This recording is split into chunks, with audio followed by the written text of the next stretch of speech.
उनके नाम नहीं जानता भाई, जो भी मंत्री महोदय को माला और साफा पहनाने का जिनकी इच्छा है वो कृपया मंच के सामने है और मंत्री महोदय का माला और साफा पहनाकर स्वागत करें।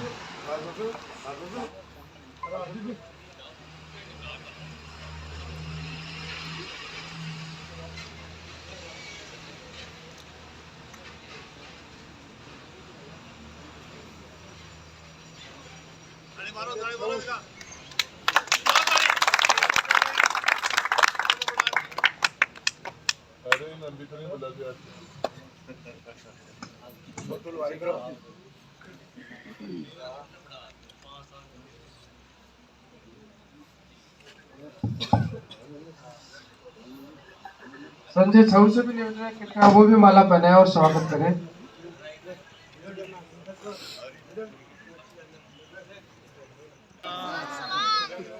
मंच पर विराजमान हमारे पार्षद साहब राजेंद्र जी, हमारे वाइस चेयरमैन भाई संजय खान जी, हमारे मेडिकल स्टोर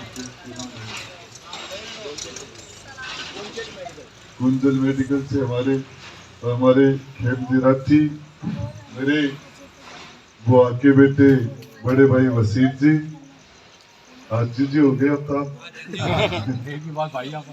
भाई, हाँ भाई अजीत जी कछावा, मेरे सभी बड़े और छोटे भाइयों, मोतियों से बने हमारे प्यारे बच्चों, आप लोगों के बीच में थोड़ा विलंब से पूछा। इसका कारण यह था कि मैं सोच रहा था 10, 20, 30 लोगों का प्रोग्राम होगा। गुढ़ा में 2-3 प्रोग्राम ज्यादा बड़े हो गए, 500, 700 लोग हो गए, ज्यादा हो गए, इसलिए वहां से निकलने में मुझे थोड़ा विलंब हुआ।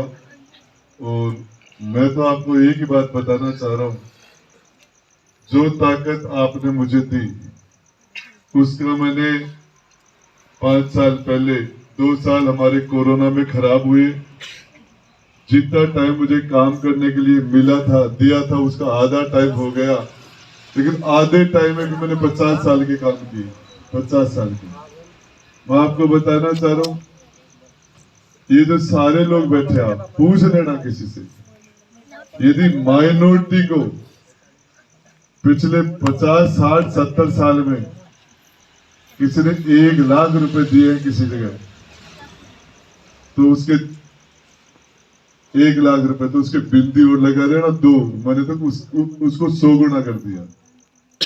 आज मैं एक बार आपके उदयपुर वाटी में पंचायत समिति के पीछे जो कब्रिस्तान में किसी जनाजे में गया था, तो मैं वहां बैठा बैठा सोच रहा था कि यहाँ जगह ही नहीं है, शहर में लोग कहाँ जाएंगे। पिछले टाइम में मैंने पूरी ताकत लगा के शहर के बिल्कुल नजदीक 17-18 बीघा जमीन मैंने कब्रिस्तान के लिए अलॉट करवाई थी। मैंने मेरा सारा काम कर दिया था, सिर्फ बाउंड्री नहीं बना पाया था, चुनाव हो गए, उसके बावजूद जो अलॉटेड जमीन थी उसको राज बदलते ही उस पर कब्जे कर दिए, दूसरे भवन बना दिए, इलीगल तरीके से, गैर कानूनी तरीके से। ऊपर वाले ने दोबारा मुझे जब मौका दिया तो मैंने देखा कि क्या हुआ, फिर पता चला कि 8 बीघा जमीन फिर बची हुई है, इनके पास जमीन नहीं है, कहाँ जाएंगे। मैंने उस जमीन के लिए पैसे दिए भी, भाई अमित बता रहा था 12 लाख रुपए मैंने दिए, बाउंड्री बनाई है ही नहीं।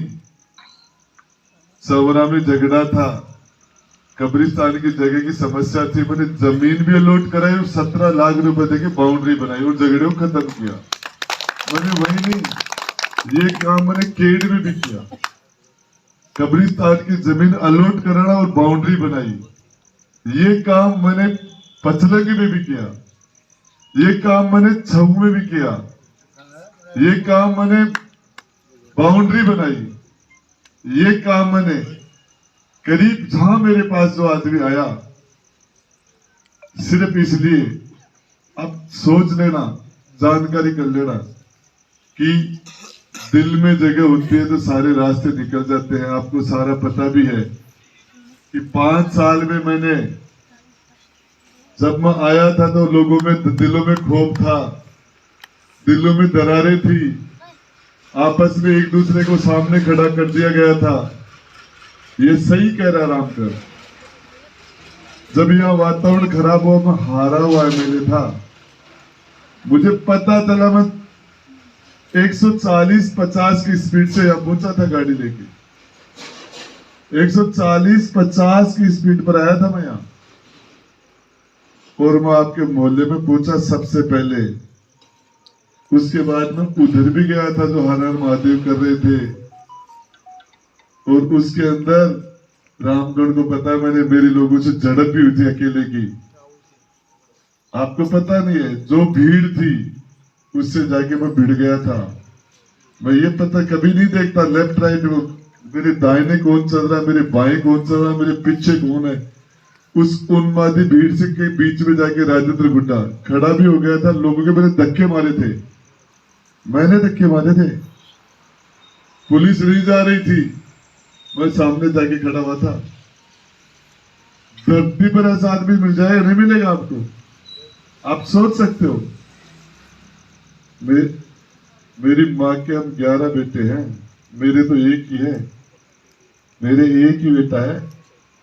लेकिन मैंने उस बच्चे को 16 साल की उम्र में कहां भेजा था पता है? गुड़ा के अंदर कब्रिस्तान के, मैं जयपुर था, पता चला कब्रिस्तान के मंदिर में कोई बजरंग दल बन के 50-40 लोग चले गए। जो काम चल रहा था उसको रोक दिया, काम चलाने वाले के धक्के मार दिए। मेरे पास एक लड़का फिरोज है वहां, उसका हम फौजी बोलते हैं उसको।